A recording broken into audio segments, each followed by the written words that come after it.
Dear students, আসসালামু আলাইকুম। তোমরা সবাই কেমন আছো? আশা করি পরম করুণাময় আল্লাহর রহমতে তোমরা সবাই ভালোই আছো। আজকে আমি যে বিষয়টা নিয়ে আলোচনা করতে চাচ্ছি সেটা হচ্ছে ন্যারেশন, অ্যাসার্টিভ সেন্টেন্স। অ্যাসার্টিভ সেন্টেন্সকে কীভাবে ডিরেক্ট ন্যারেশন থেকে কীভাবে ইনডিরেক্ট ন্যারেশন করতে হয় সেটা আমরা আজকে শিখব। তোমরা যদি মনোযোগ সহকারে আমার ক্লাসটি দেখো তাহলে অবশ্যই তোমরা খুব সহজেই কীভাবে অ্যাসার্টিভ সেন্টেন্সকে কীভাবে ডিরেক্ট থেকে ইনডিরেক্ট করতে হয় তোমরা অবশ্যই বুঝতে পারবে বলে আমার বিশ্বাস। তাহলে চলো ক্লাসের দিকে একটু খেয়াল করা যাক। ডিয়ার স্টুডেন্টস, আজকে আমি এই স্ক্রিনে দেখানো 5টা সেন্টেন্স নিয়ে তোমাদের সাথে আলোচনা করব। চলো প্রথম সেন্টেন্সটার দিকে একটু লক্ষ্য করা যাক। এখানে আছে the mother said to me the girls are playing with their dolls. আমরা জানি যে কমা কোটেশনের বাইরের এই অংশটাকে বলা হয় রিপোর্টিং ভার্ব, আর কমা কোটেশনের ভেতরের অংশটিকে বলা হয় রিপোর্টেড স্পিচ। এটা হচ্ছে reporting verb said, the mother হচ্ছে রিপোর্টিং ভার্বের সাবজেক্ট, আর মি হচ্ছে রিপোর্টিং ভার্বের অবজেক্ট। তাহলে সবসময় আমাদেরকে রিপোর্টিং ভার্বের সাবজেক্ট কোনটা, রিপোর্টিং ভার্ব কোন টেন্সে আছে সেটা আমাদের লক্ষ্য করতে হবে, এবং রিপোর্টিং ভার্বের অবজেক্ট কোনটা সেটা আমাদেরকে লক্ষ্য করতে হবে। এরপরে ভেতরে দেখো the girls were playing with their dolls. এই সেন্টেন্সটা আছে পাস্ট কন্টিনিউয়াস টেন্সে, the girls are playing with their dolls, এটা পাস্ট কন্টিনিউয়াস টেন্সে আছে। তো আমরা জানি যে কোনো সেন্টেন্স যদি পাস্ট কন্টিনিউয়াসে থাকে তাহলে সেটাকে ইনডিরেক্ট করার সময় পাস্ট পারফেক্ট কন্টিনিউয়াস টেন্সে রূপান্তরিত করতে হয়। তাহলে দেখো এখানে প্রথমে আমরা লিখব দ্য মাদার, এখানে সেড টু রাখতে পারো অথবা এখানে টোল্ড লিখতে পারো। তবে সেড যদি ব্যবহার করে তাহলে টু ব্যবহার করতে হবে, আর টোল্ড ব্যবহার করলে আর টু ব্যবহার করা যাবে না। তাহলে আমি সেডে রেখে দিই, সেড টু মি। এবার দেখো এই যে এখানে যে কমা এবং কমা কোটেশন উঠে গিয়ে এখানে দ্যাট বসবে, that, the mother said to me that. এরপরে দেখো রিপোর্টেড স্পিচে যদি থার্ড পারসন থাকে তাহলে সেই পার্সনের কোনো পরিবর্তন হবে না, যা আছে সেটাই বসে যাবে। দ্য গার্লস হচ্ছে থার্ড পারসন প্লুরাল নাম্বার, এই কারণে এটা যেভাবে আছে, পার্সনটা যেভাবে আছে সেভাবে আমাদেরকে ব্যবহার করতে হবে।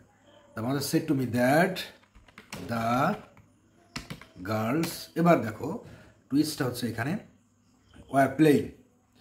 তো এটা হচ্ছে পাস্ট কন্টিনিউয়াস থাকলে আমাদেরকে পাস্ট পারফেক্ট কন্টিনিউয়াস টেন্সে রূপান্তরিত করতে হয়। তো সহজ করে মনে রাখবো যে ওয়াজ ওয়ার যদি থাকে তাহলে হ্যাডবিন ব্যবহার করতে হয়, ওয়াজ ওয়ার যদি থাকে তাহলে হ্যাডবিন ব্যবহার করতে হয়। তাহলে এখানে ওয়ার আছে, সেই ক্ষেত্রে আমরা হ্যাডবিন ব্যবহার করি। The girls had been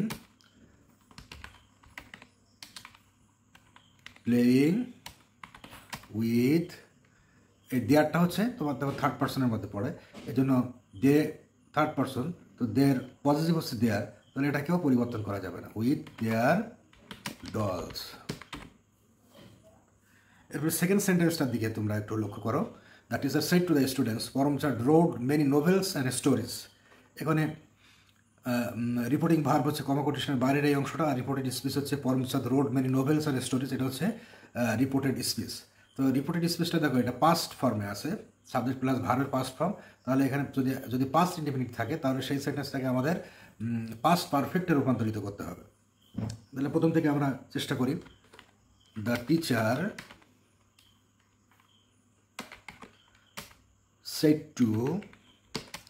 said to the students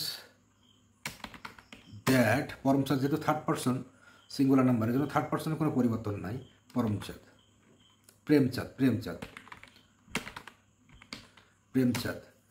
তাহলে এখানে হচ্ছে আছে তোমার পাস্ট ইনডিফিনিট টেন্সে, তাহলে পাস্ট পারফেক্ট টেন্সে করতে হবে। তাহলে পাস্ট পারফেক্ট টেন্সের স্ট্রাকচারটা কি, সাবজেক্ট প্লাস হ্যাড প্লাস ভার্বের পাস্ট পার্টিসিপল ফর্ম। তাহলে পরমচাঁদ হ্যাড, রাইটের পাস্ট পার্টিসিপল হচ্ছে written many novels and stories. এবার আমরা থার্ড সেন্টেন্সে দেখি। The sister said to her brother you must take some exercises daily. আমরা জানি যে কমা কোটেশনের বাইরের অংশটা হচ্ছে রিপোর্টিং ভার্ব আর কমন কোটেশনের ভেতরের অংশটা হচ্ছে রিপোর্টেড স্পিচ। রিপোর্টিং ভার্ব হচ্ছে সেড, সাবজেক্ট হচ্ছে সিস্টার, হার ব্রাদার হচ্ছে অবজেক্ট। এবার দেখো, রিপোর্টেড স্পিচ যদি সেকেন্ড পার্সন থাকে তাহলে আমাদেরকে ইনডিরেক্ট করার সময় রিপোর্টিং ভার্বের অবজেক্ট অনুযায়ী পার্সন বসাতে হবে। রিপোর্টিং ভার্বের অবজেক্ট হচ্ছে হার ব্রাদার, এইটাকে আমাদের সাবজেক্ট হিসেবে ব্যবহার করতে হবে। তাহলে হার ব্রাদারের সাবজেক্ট হচ্ছে এখানে হি ব্যবহার করতে পারো, হি ব্যবহার করতে হবে। The sister said to her brother that, you আছে, said to her brother that, her brother that, you এর পরিবর্তে তাহলে কি হচ্ছে, এই সেকেন্ড পার্সন অনুযায়ী এই আমাদের হচ্ছে অবজেক্ট অনুযায়ী পার্সন এখানে বসাতে হবে, যেহেতু এখানে সেকেন্ড পার্সন আছে। দ্যাট হি মাস্ট থাকলে he had to take some exercises daily. চতুর্থ সেন্টেন্সটা একটু দেখো। She said to me, God helps those who help themselves. তাহলে যে কাজটা সচরাচর ঘটে, যার কোনো পরিবর্তন হয় না, যেটা চিরন্তন সত্য, সেটাকে পরিবর্তন করা যায় না, যে গড পূর্বে যারা চেষ্টা করতো তাদেরকে হেল্প করে, এখন যারা চেষ্টা করে তাদেরকে হেল্প করে, এরকম বিষয় না। এটাকে আমরা চিরন্তন সত্য হিসেবে ধরতে পারি, চিরন্তন সত্যের কোনো পরিবর্তন নাই। তাহলে যা আছে তাই। She said to me that God helps those who help themselves.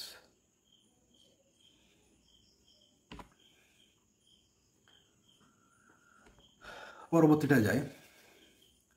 Vivek said to me, my brother will have been learning his lesson for 2 hours. Will থাকলে সেটাকে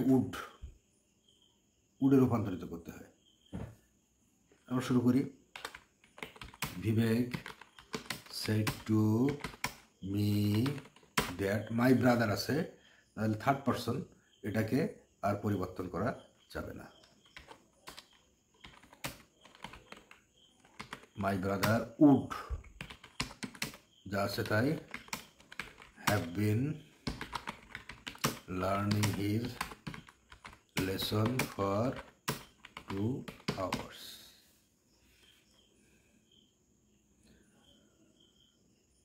আশা করি এই ক্লাসটা তোমরা বুঝতে পেরেছো।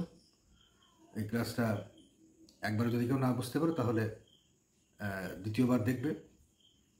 আর যদি কোনো প্রশ্ন থাকে তাহলে অবশ্যই কমেন্টস বক্সে প্রশ্ন করতে ভুলবে না। Tata, bye bye.